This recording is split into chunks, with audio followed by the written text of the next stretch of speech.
You didn't break me! You built the woman who will destroy you! The night was quiet in the suburbs of Dallas, but inside one house screams echoed. Emily's hands shook as she tried to hold the broken plate. Shards of glass cut into her palm, a thin line of blood trailing down her wrist. Her mother-in-law, Karen, stood over her with folded arms and a cold smirk. "Pathetic," Karen whispered, her voice sharp as a knife. Emily's chest rose and fell fast. Her lips trembled, but she forced herself to stay silent. Her husband, Mark, sat on the couch, scrolling on his phone, pretending not to hear. His jaw was tight, but he didn't look at her. Emily's eyes burned. Why won't he say anything? Her father-in-law laughed softly. "You wanted this life, didn't you? Then earn it. Prove you're worth the family name."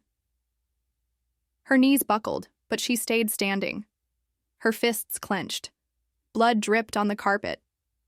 In that moment, Emily wasn't just a scared bride anymore. Her breath slowed. Her eyes, once full of tears, hardened like stone. The camera would close in on her face, the fury, the pain, the vow. Because tonight, something broke inside her. Not just the plate, her silence, her fear, her chains. And she promised herself one day her in-laws would pay. One day, they will regret every single moment they made me bleed. The backstory: Emily Carter grew up in Austin, Texas. She wasn't rich, but her home was warm. Her father worked long hours as a mechanic, his hands always covered in grease, but his smile never faded when he saw her. Her mother taught at a local elementary school, soft-spoken but strong. Emily's laughter often filled the small house. She was the kind of woman who believed in love stories, the kind who thought marriage was about support, trust, and family. Dinners filled with jokes and smiles. So when she met Mark Johnson at a coffee shop in Dallas, she thought her dreams were coming true. Mark was charming, tall, with calm blue eyes and a polite smile. He pulled chairs for her, opened doors, asked about her day with genuine interest. He was different from the men she had dated before. He was respectful, ambitious, and from a good family, as people in town liked to whisper. Emily's cheeks often flushed whenever he looked at her with that soft gaze. One evening, after 3 months of dating, Mark drove her to White Rock Lake. The city lights sparkled on the water. He held her hand tightly, his voice low but steady. "Emily," he said, "I don't just see a girlfriend in you. I see my future." Her eyes widened, tears forming. Her lips parted in surprise. "Mark, are you serious?" He nodded, pulling out a small box. Inside, a ring glittered under the moonlight. Her hand flew to her mouth. "Oh my God." Her heart raced, her breath short. Then she threw her arms around him. "Yes! Yes, Mark!" It was the happiest moment of her life. Emily's parents were cautious. At dinner, her father leaned forward, wiping his hands with a napkin, his brow furrowed. "Emily," he said, voice heavy, "are you sure? You barely know his family." Emily smiled, her cheeks glowing. "Dad, trust me. Mark loves me and his family. They're respected, successful. This is good." Her mother stayed quiet, but her eyes flickered with doubt. She reached across the table, squeezing Emily's hand. "As long as you're happy, sweetie." Emily nodded with excitement, not noticing the worry hidden in her parents' expressions. The wedding was grand. Karen, Mark's mother, insisted on hosting it at a large country club outside Dallas. The venue was dripping with luxury, white, roses lining the aisle, crystal chandeliers above the ballroom, and violinists playing softly in the corner. Emily, in her lace gown, felt like a princess. Her hands trembled as she held her father's arm, walking down the aisle. Her father whispered, his voice cracking, "You look just like your mother did on our wedding day." Emily smiled, blinking back tears. She glanced at Mark at the altar. He was waiting, handsome in his tuxedo, smiling proudly. When they exchanged vows, Emily's eyes never left his. Her voice shook, but her words were strong. I promise to love you, to stand by you, and to build a family full of laughter and peace. Cheers filled the hall as they kissed. Glasses clinked. Guests laughed and danced. For Emily, it was the beginning of her fairy tale. Or so she thought. After the wedding, Emily moved into the Johnsons' grand suburban home. It was huge, 5 bedrooms, tall ceilings, shining marble floors, the kind of house she had only seen in magazines. At first, she felt nervous but grateful. She told herself she would learn to fit in. Karen, her mother-in-law, greeted her with a stiff smile that didn't reach her eyes. Her father-in-law, Richard, shook her hand firmly, his gaze lingering like he was studying her. Emily tried to break the ice. She cooked dinner one night, her mother's recipe, chicken pot pie. She placed it carefully on the long dining table, her cheeks red with nervous pride. Karen raised her fork, took a bite, and paused. Emily's heart pounded. "Do you like it?" she asked, her voice soft. Karen's lips curved in a thin smile. "It's edible." Richard chuckled, sipping his wine. Mark sat quietly, eyes flicking between them, not saying a word. Emily's smile faltered, but she forced herself to keep calm. She reminded herself, it takes time for in-laws to warm up. The first weeks were filled with small, awkward silences. Karen would make comments about her clothes.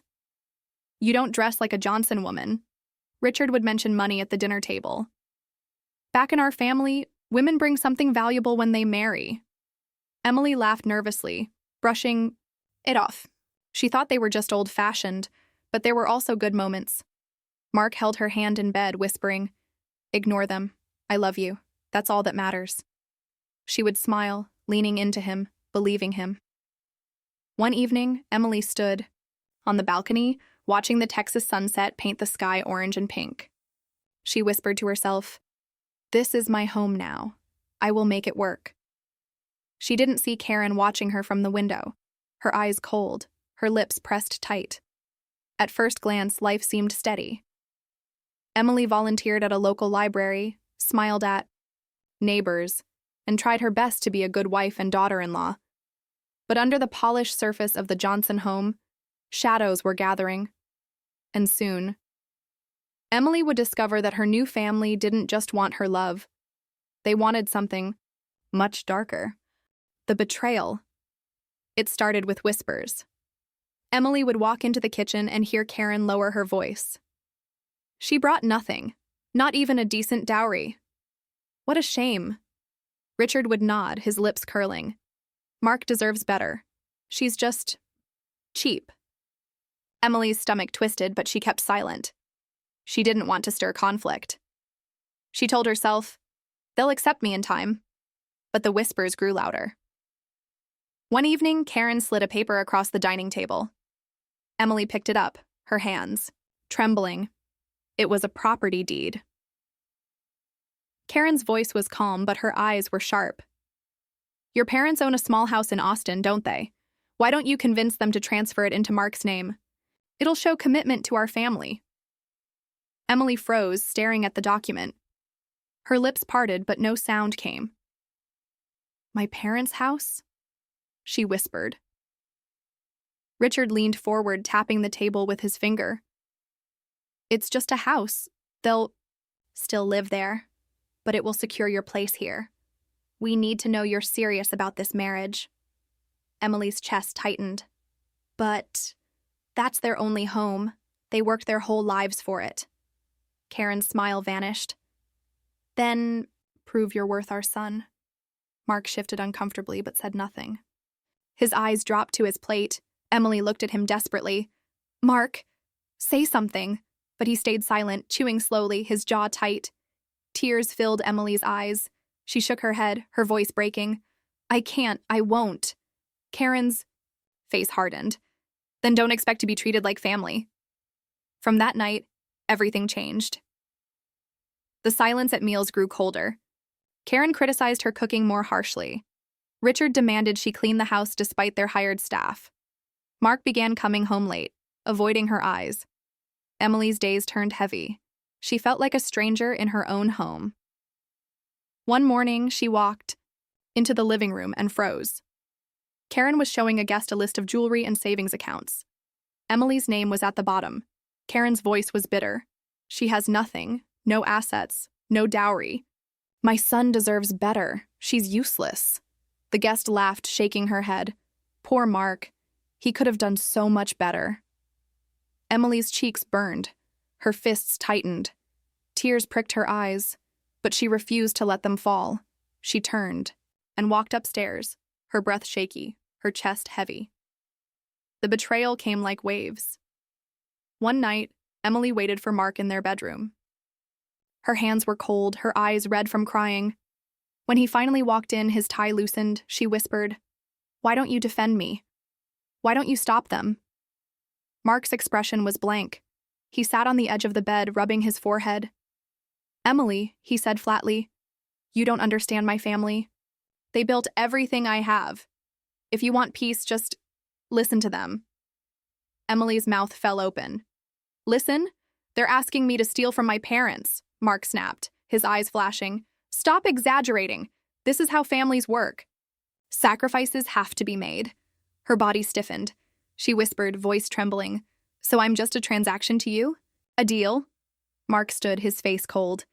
"If you can't adjust, maybe you don't belong here." Her heart shattered. Her lips trembled. "Mark, how could you say that?" But he didn't answer. He grabbed a pillow and blanket and walked out, to sleep on the couch. Emily sank onto the floor, her hands covering her face. Silent sobs shook her body. The cruelty deepened.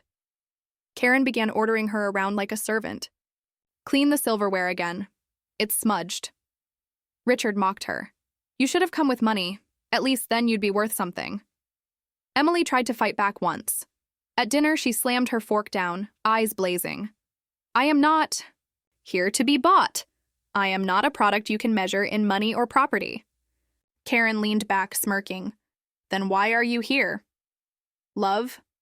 Richard laughed loudly. "Love doesn't pay the bills, sweetheart." Mark glared at Emily. "Enough." His tone was sharp, like a knife. Emily's body froze, her jaw clenched. She wanted to scream, but her voice stuck in her throat. Days turned into weeks.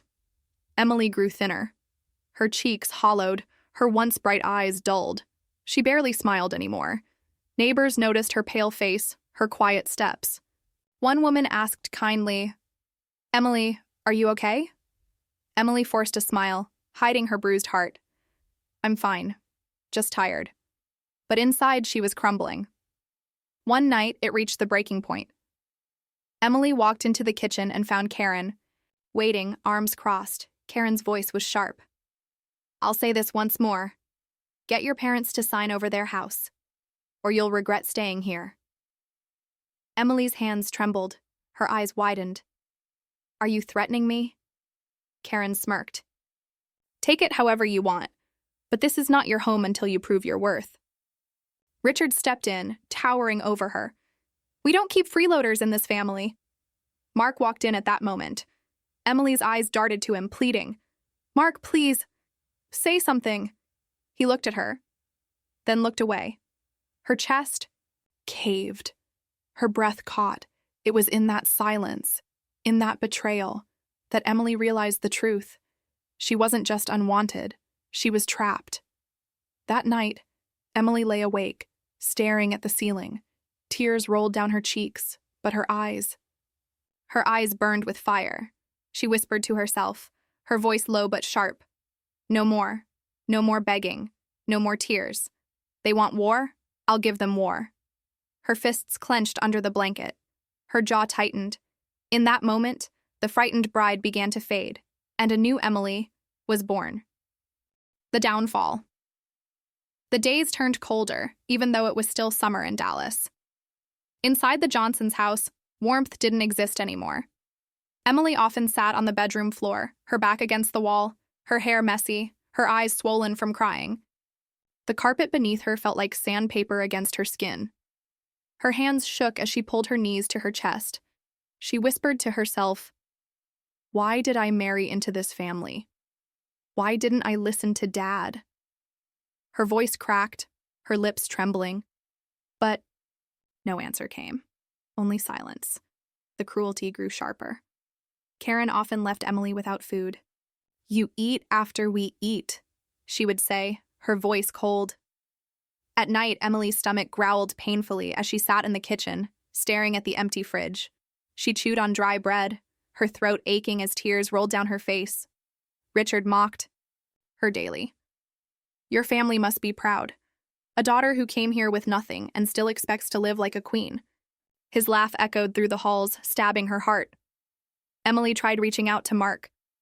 One evening, she held his arm, her eyes pleading. "Mark, please. I can't take this anymore. You're my husband. Protect me." Mark pulled his arm away, his face hard. "Stop making everything dramatic. My parents just want respect." Emily's voice rose, breaking. "Respect? They're torturing me." Mark's jaw clenched. He turned, pointing at the door. "Then maybe you should leave." Emily froze. Her mouth opened, but no words came out. Her chest caved in, her heart shattering into pieces. She whispered, "Leave? You'd throw me out?" Mark didn't look at her. He just grabbed his jacket and walked out of the house. The door slammed. Behind him, Emily collapsed on the bed, her hands covering her face. A sob ripped out of her chest. It felt like she had lost everything. The humiliation didn't stop inside the house. At a neighborhood gathering, Karen whispered loudly to a group of women. "Poor Emily. She didn't bring a single thing into this marriage. Not even a proper dowry. Mark deserves so much better." Emily stood nearby, her cheeks burning, her fists tightening at her sides. The women giggled, glancing at her with pity. Emily forced a weak smile, but her eyes glistened with unshed tears. She turned away quickly, her throat tight. She went to the bathroom, locking the door behind her. Her reflection stared back from the mirror. Her once bright face looked pale and tired. Her lips quivered as she whispered, "Who are you? What happened to you?" Her hand touched the cold glass and tears spilled down her cheeks. At home, Karen's cruelty took new forms. One afternoon, Emily was scrubbing the kitchen floor. Sweat dripped down her forehead, her back aching. Karen stood over her, sipping coffee. "You know," Karen said, her tone mocking, "if you had just convinced your parents to sign over their house, you wouldn't have to live like this. You'd be respected here." Emily's body stiffened. She looked up, her hair sticking to her damp face. Her eyes were red, her voice hoarse. "You'll never get their house." Karen's lips curled into a smirk. "We'll see." She turned and walked away, leaving Emily on her knees, her hands raw from scrubbing. Emily's shoulders slumped. She buried her face in her hands, her body shaking. The nights were the hardest. Emily often lay awake, staring at the ceiling. The shadows on the walls felt like they were closing in on her. Her breath came in shallow gasps. Her chest felt heavy, like a stone pressed down on her ribs. Sometimes she whispered, "Maybe I should just run away. Maybe I should just end this pain." But then she saw her parents' faces in her mind. Her father's warm smile, her mother's soft hands, and she shook her head, whispering fiercely, "No, I can't break them like that. I can't let them see me destroyed." Her health began to fail. Dark circles formed under her eyes. She moved slowly, her body weak. One morning, while carrying laundry, she collapsed on the stairs. Her body hit the wooden steps with a loud thud. Karen rushed over, not with worry, but with anger. "Get up! Don't make a scene in my house." Emily groaned, clutching her side, tears in her eyes. Karen crossed her arms, her face cold. Pathetic. She turned and walked away, leaving Emily on the floor. Emily bit her lip, forcing herself up. Her face twisted in pain, but her eyes held a spark. Despite the suffering, despite the humiliation, something inside Emily refused to die. Each insult, each tear, each lonely night. It didn't just break her, it built her. Her eyes began to change. Less fear, more fire. Her body, though weak, carried a strength she had never known before. In the quiet of her pain, Emily made a silent vow. Her fists clenched, her jaw tightened. I will not be their victim forever. One day, this house will not laugh at me. This house will tremble because of me. The rise. Emily's breaking point became her turning point. One morning, she stood in front of the mirror. Her face looked pale, her lips dry, her hair tangled. But behind her tired eyes, there was something new. Her gaze was steady. Her jaw was tight. Her shoulders squared. She whispered to her reflection, her voice sharp. No more tears. No more begging. From today, I fight. Her fists clenched at her sides. She wasn't going to be their victim anymore. Emily began to change. Quietly. She stopped arguing with Karen and Richard. When they mocked her, she lowered her eyes and stayed silent. Karen smirked, thinking she had broken her.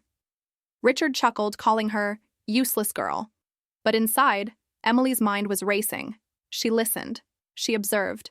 She noticed how Richard bragged about shady business deals on his phone calls. She noticed how Karen kept receipts of donations that were clearly money laundering. She noticed how Mark came home late, hiding bank statements in his briefcase. Emily started keeping notes. Every conversation, every lie, every secret. She hid them in a notebook tucked inside the lining of her old suitcase. At the library where she volunteered, Emily started reading not just novels, but law books. She sat in the quiet corner, her fingers tracing the pages. Property law, fraud, domestic abuse. Her lips pressed into a thin line as she whispered, "Knowledge is power." She also befriended a woman named Sarah, a local social worker. One afternoon, Sarah noticed the bruise on Emily's wrist. She leaned closer, her brow furrowed. "Emily, are you safe at home?" Emily forced a smile. "I'm fine." But Sarah's eyes softened. She placed a hand on Emily's arm. "If you ever need help, if you ever need to talk, I'm here." Emily's throat tightened. She nodded, whispering, "Thank you." That night, for the first time, Emily felt she wasn't completely alone. She began preparing herself physically, too. Every morning, before anyone woke, Emily jogged around the neighborhood. Her lungs burned, her legs shook, but she pushed harder each day. At home, she practiced small self-defense moves in secret, watching online tutorials on her phone, punches, blocks, quick escapes. Her body grew stronger, her posture straighter, her eyes sharper. One night, Emily walked past Karen and Richard's study. The door was cracked open. She froze. Inside, Richard was laughing on the phone. "Yeah, the IRS won't catch it. Offshore accounts, hidden under my wife's charity. We're untouchable." Karen chuckled beside him, sipping wine. "And that little girl upstairs? She's too weak to fight back. She'll never tell anyone." Emily's chest tightened, but her lips curled into a slow smile. Wrong. She pulled out her phone, recording everything. Emily also started planting seeds in the community. At church gatherings, she spoke kindly to neighbors, hinting at her struggles without sounding bitter. "Marriage has been challenging, but I guess not every family is what it seems." People began noticing the tension. Whispers spread. Karen's reputation, once polished, started cracking. Emily smiled softly whenever she overheard, her eyes calm but knowing. But her biggest weapon was patience. She didn't strike back immediately. She waited. She let them think she was weak. When Karen ordered her to scrub the floor, Emily lowered her eyes. When Richard insulted her cooking, she smiled faintly. When Mark ignored her, she stayed quiet. On the outside, she looked defeated. But inside, her fire grew hotter. One night, Emily sat by her window staring at the dark Texas sky. Stars glimmered faintly above. Her hands rested on her lap, her breathing calm. She whispered to herself, "They think I'm small. They think I'm powerless. But they don't know the storm I'm building." Her eyes glistened, not with tears, but with determination. "One day, I'll bring this house down." The first step came when she secretly met Sarah again. In a quiet cafe, Emily leaned forward, her voice low. I need help. I need to know how to protect myself. Legally. Sarah nodded, her expression serious. We can build a case. But, Emily, it takes time and evidence. Do you have any? Emily slid her phone across the table. The recording of Richard's phone call played softly. Sarah's eyes widened. This is huge. Emily, with enough proof you could take them down. Emily's lips curved into a small, fierce smile. That's the plan. Over the next months, Emily collected everything. Bank statements Mark carelessly left out. Karen's cruel texts demanding property. Richard's drunken confessions at dinner. Each piece went into her secret notebook. Each recording saved to a hidden drive. Her fire grew. Her steps grew stronger. Her voice steadier. The Emily who once cried in silence was gone. Now, when she looked in the mirror, she saw steel in her eyes. She saw a woman no longer chained but sharpening her weapons. And, with every cruel laugh, every insult, every betrayal, she whispered silently to herself, "Keep laughing. Your time is coming." The climax. It was a Friday evening. The Johnsons were hosting a dinner party. The long dining table was filled with neighbors, business partners, and local officials. Wine glasses clinked. Laughter filled the air. Karen wore her finest dress, smiling proudly. Richard boasted loudly about his successful deals.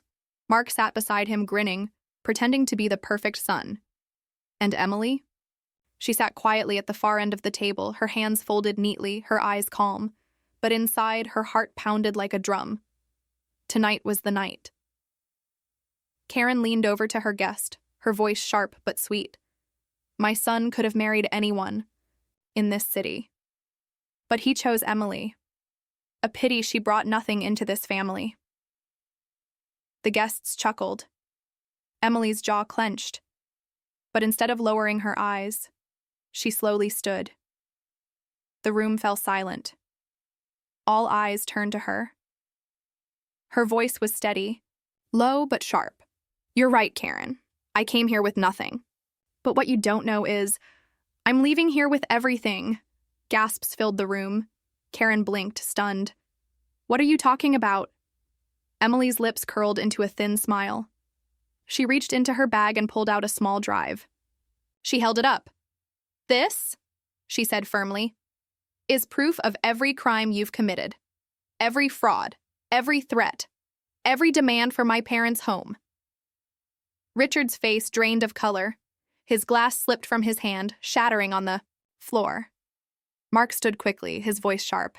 Emily, sit down. You're embarrassing yourself. Emily turned to him, her eyes like fire. No, Mark.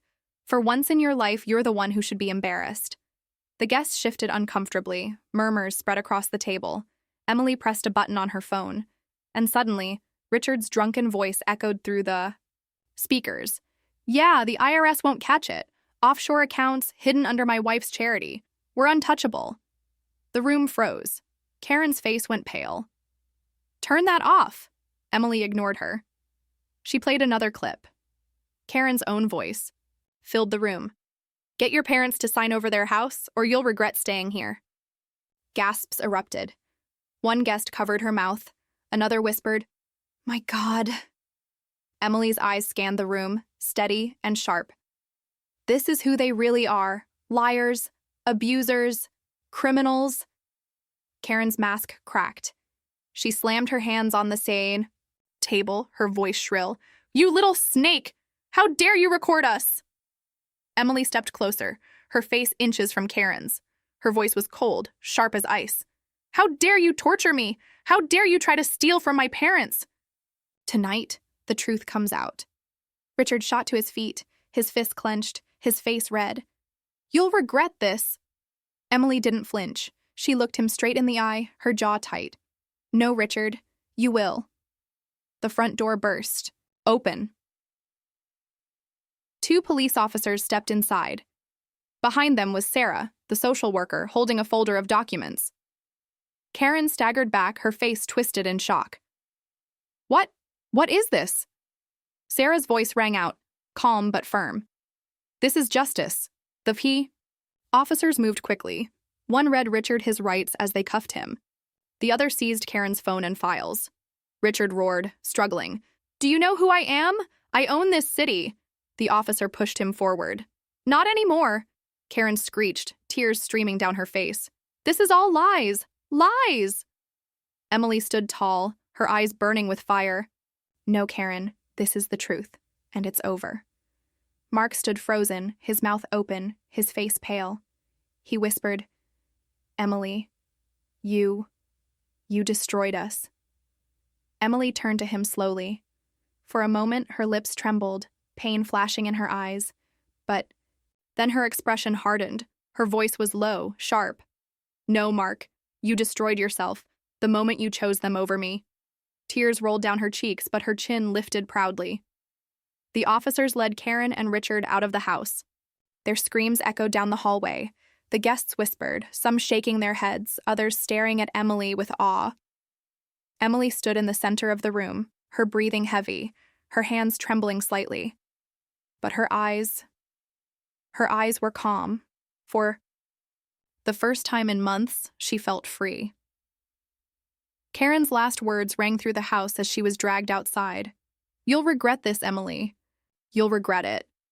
Emily exhaled slowly, her shoulders dropping. She whispered under her breath, No, Karen. I'll never regret taking my life back. The battle was over. Emily wasn't the broken bride anymore. She was the storm that tore the Johnson Empire apart. And tonight, she won. The resolution. The Johnson house was no longer filled with laughter and boasting. It was silent. Empty. Cold. Karen and Richard were behind bars, facing charges of fraud, tax evasion, and coercion. Their once respected name was dragged across every Dallas newspaper. Headlines screamed, Johnson family empire crumbles. Mark's business deals collapsed overnight. His partners cut ties, fearing scandal. His friends stopped answering his calls. He was left alone, drowning in debt and shame.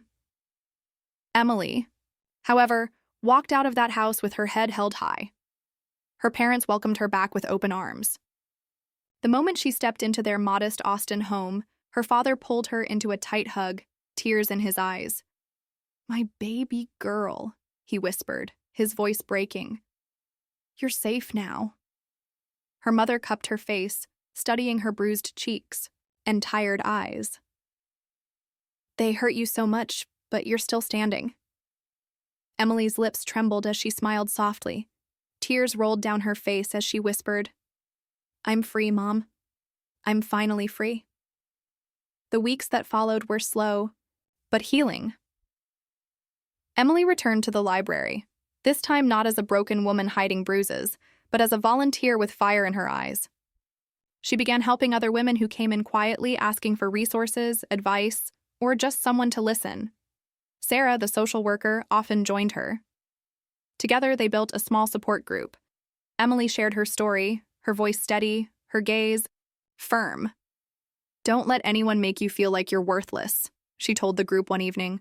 You're stronger than you think, and you deserve peace. The women nodded, some wiping tears, others squeezing her hand. Mark reached out once. He showed up at her parents' house, his hair messy, his suit wrinkled. His eyes were tired, hollow. Emily, he said softly, almost begging. I made a mistake, please. Come back. I need you. Emily stood at the doorway, her arms crossed, her face calm. Her lips pressed into a thin line. For a moment, she remembered the man she thought she had married. The sweet smiles, the gentle touches, the promises. But then she remembered the silence, the betrayal, the nights she cried alone while he looked away. Her voice was steady, sharp, but not angry. No, Mark, you don't need me. You need a mirror. Look at yourself. That's who destroyed us. His face crumpled, his shoulders slumped. He turned and walked away slowly, disappearing into the night. Emily closed the door firmly behind him, and, with that, her past was sealed. Months passed. Emily's glow returned. Her cheeks were fuller, her smile genuine. She jogged every morning, her footsteps light. She laughed with her parents, cooked meals in the kitchen, and sometimes even danced in the living room when her favorite songs played. Her eyes, once dulled by pain, now sparkled with life. One evening, Emily sat on the porch of her parents' house. The Texas sky stretched wide above her, painted with shades of orange and purple as the sun set. She held a cup of tea, steam rising gently into the air. Her father stepped out, sitting beside her. He looked at her quietly, then asked, "Do you regret any of it?" Emily's lips curved into a small smile. She stared at the horizon, her eyes calm. "I regret trusting the wrong people," she said softly. "But I don't regret fighting back. Because now I know who I am, and I'll never let anyone break me again." Her father nodded slowly, pride shining in his eyes. Emily closed her eyes, inhaling deeply. The warm air filled her lungs, and for the first time in a long time she felt peace. She whispered into the evening air, her voice steady, hopeful. "This is not the end of my story. This is the beginning." Emily's tale wasn't just about revenge. It was about reclaiming dignity, about standing up when the world tried to crush you, and her victory wasn't measured in wealth or power, but in freedom, peace, and self-respect. Because true revenge is living free.